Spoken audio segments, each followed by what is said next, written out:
হুছেইন গগৈ, মুফতিয়াৰ, নৱকান্ত বৰদলৈ, তেওঁলোকৰ ফটো পোৱা নাই।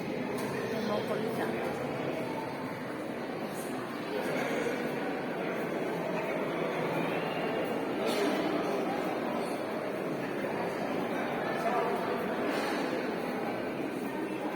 চাৰু শইকীয়া,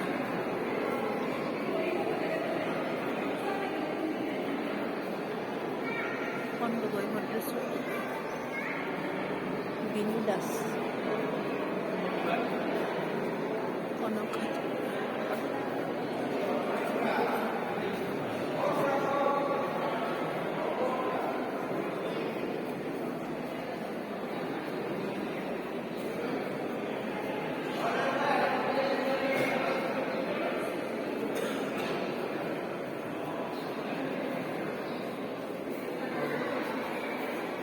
সত্যজিৎ হাজৰিকা।